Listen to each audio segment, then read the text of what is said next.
Hello, Assalamualaikum warahmatullahi wabarakatuh. Okay, hari ini saya nak bercerita mengenai bagaimana Jepun boleh muncul sebagai kuasa otomotif antara yang paling besar di dunia. Sebab hari itu Nazz ada request pada saya lah mengenai topik ni. Okay, sebenarnya Kejap. Wow, Zunita Ramli lama betul dia tak appear dekat channel ni. Bagi korang yang belum kenal lagi siapa Zunita Ramli ni, dia ni adalah seorang influencer, penghibur, pelawak dan pelakon businesswoman dekat Jepun. Ya, seorang rakyat Malaysia yang dah menetap dekat Jepun sana lebih kurang 6 tahun. Dia ni boleh kata macam artis lah dekat sana. Retis gitu. So, tanpa buang masa, jom kita dengarkan apa kata Zunita Ramli 5 sebab bagaimana Jepun berjaya menjadi sebuah negara kuasa besar dunia otomotif kereta ni. So, let's go! Biar jalan berliku, takkan ku perlahankan laju. Biar kabur mataku. So, silakan Zunita Ramli ceritakan daripada awal sekali zaman dulu macam mana bermulanya industri otomotif dekat Jepun ni. Macam mana Jepun ni boleh menjadi sebuah kuasa besar dalam dunia kereta ni. Silakan. Okey, sebenarnya kalau ikutkan dulu Jepun adalah sebuah negara pertanian. Sekitar tahun 1904, Jepun telah mula membina kenderaan pertama iaitu bas lah. Okey, bas dengan kapasiti 10 orang. Okey, masa tu bas tu dibuat oleh Tarao Yamaha lah.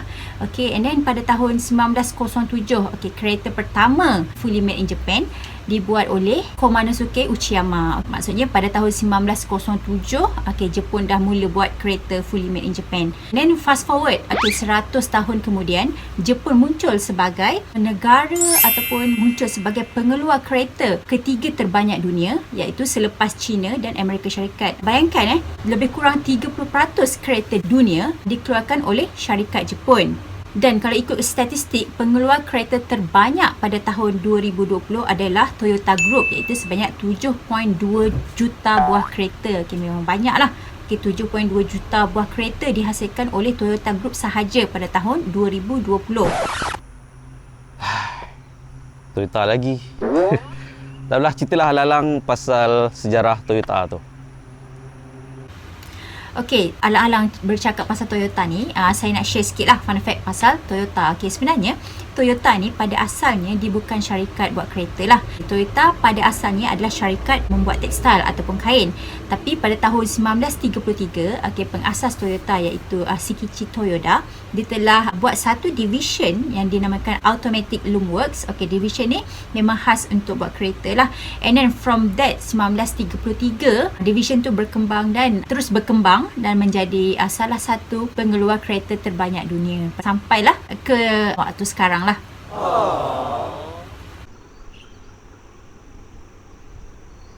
Okey, berbalik kepada persoalan macam mana Jepun boleh muncul sebagai antara kuasa otomotif terbesar dunia. Okey, faktor yang pertama, Nazz.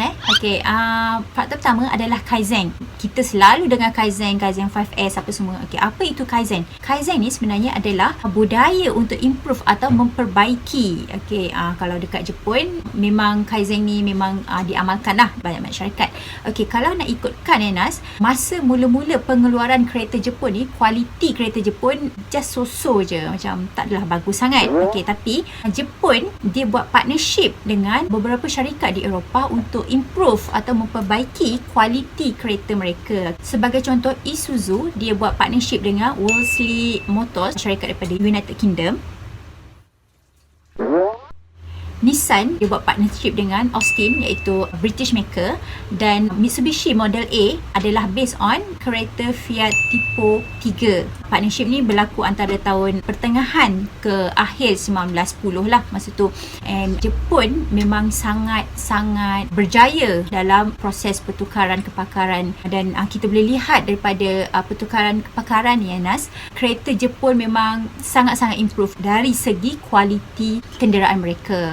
Faktor yang kedua, okey, sebenarnya dulu Jepun ada polisi untuk melindungi kereta tempatan atau kereta mereka lah. Okey, macam yang kita tengok dekat Malaysia sekarang, okey, kita ada polisi untuk lindungi kereta buatan tempatan.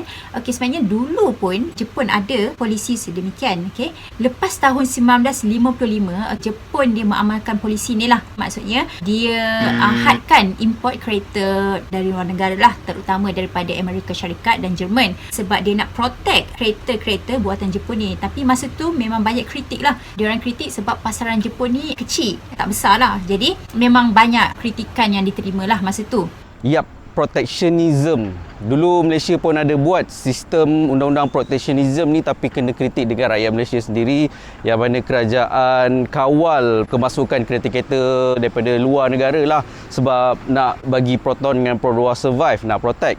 Actually, Protectionism ni bukan satu perkara yang asing. Banyak je negara lain yang buat, macam Korea, Rusia dan banyak lagi Protectionism. Okey, tapi as time goes on, di bawah Ministry of International Trade and Industry, okey, syarikat-syarikat kecil yang buat kereta ni digabungkan atau di-merge dengan syarikat-syarikat besar lah.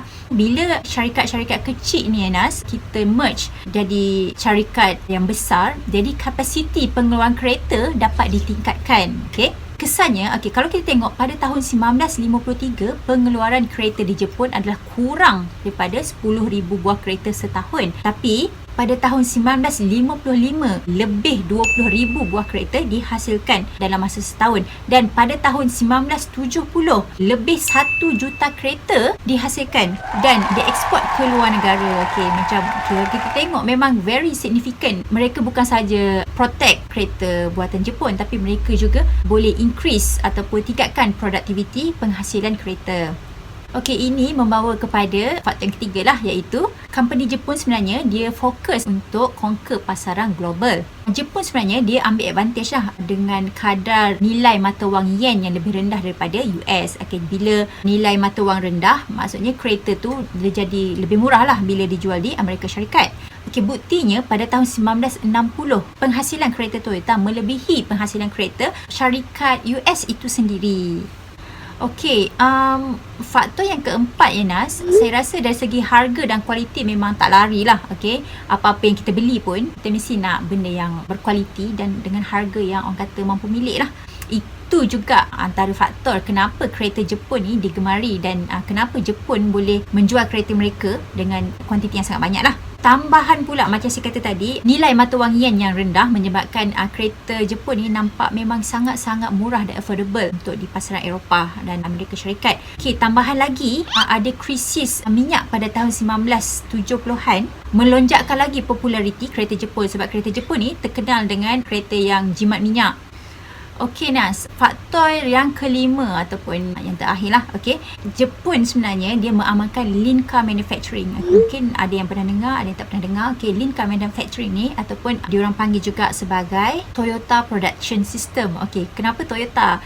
Memang banyaklah pasal Toyota, sebab Toyota yang kata pioneer lah. Okey, Toyota Production System ataupun lean car manufacturing ni sebenarnya diasaskan oleh Toyota itu sendiri atau pengasas Toyota, iaitu Sakichi Toyoda. Okay, lean car manufacturing ni basically dia menghasilkan kereta based on demand. Jadi dia tak ada overproduction lah. Kalau kita ambil contoh macam kereta keluaran Amerika Syarikat, macam kereta Ford kereta Ford ni dia menghasilkan sangat banyak kereta dalam satu masa. Jadi dia mungkin menghasilkan overproduction. Tapi kalau kereta-kereta buatan Jepun ni, dia orang mengamalkan lean car manufacturing. Maksudnya ada demand baru dia hasilkan kereta. Jadi benda ni menyebabkan Jepun boleh menghasilkan lebih banyak kereta yang berkualiti. Jadi faktor-faktor ni saya rasa memang sangat-sangat menyumbanglah kepada macam mana Jepun boleh mendominasi pasaran terbanyak kereta dunia. Okey, itu saja dari saya, Nazz. Okey, salam strategi, fight and conquer.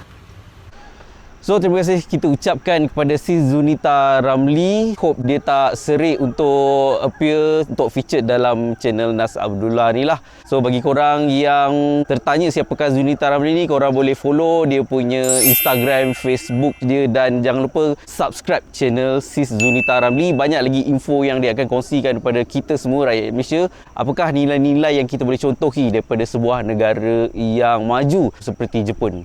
So, next video insyaAllah kita akan ceritakan juga untuk Sis Zunita Ramli ni tentang sebuah model Toyota. Ya, ramai yang tanyakan kepada saya, Abang Nazz bila nak review kereta ni, So insyaAllah next video saya akan review model tersebut.